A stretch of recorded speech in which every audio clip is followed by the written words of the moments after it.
Okay, so Dan, is this essentially the starve the beast argument? I think I first heard that term in the 90s. Was that the or was it coming out of the 80s? Was that the idea of the Reagan administration to starve the beast, to cut taxes, and then you're forced to control your expenditure? Is that essentially what you'd be pushing for? So we actually want to minimize the amount of tax, and that forces politicians to be more frugal?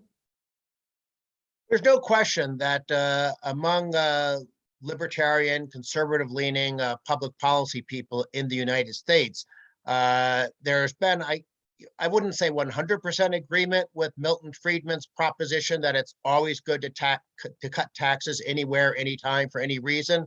But there's definitely a lot of support for that idea. I don't have the quote exact, so this is just going to be paraphrasing it. But Friedman said something that I do think is definitely correct, which is that in the long run, politicians will spend every penny they collect plus as much additional as they can get away with. So in other words, let's put it in very simple terms. Let's say politically, there's a limit on government deficits of 5% of GDP as a sort of a long run average. Well, if politicians are going to collect whether it's 25% of GDP in taxes, well, that simply means that they'll spend 30% of GDP in spending. If they're collecting 45% of GDP in taxes, they'll spend 50% of GDP.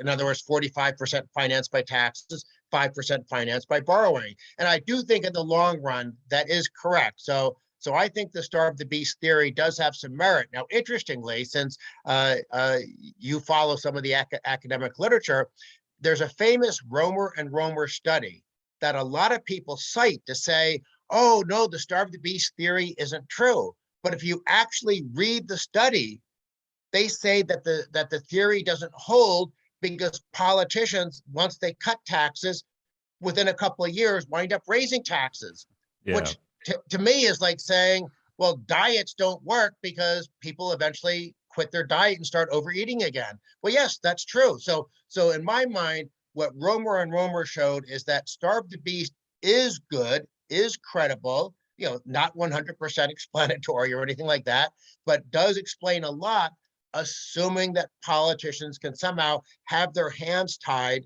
so they're not raising taxes at future points. And of course, politicians don't like raising taxes nearly as much as they like raising spending.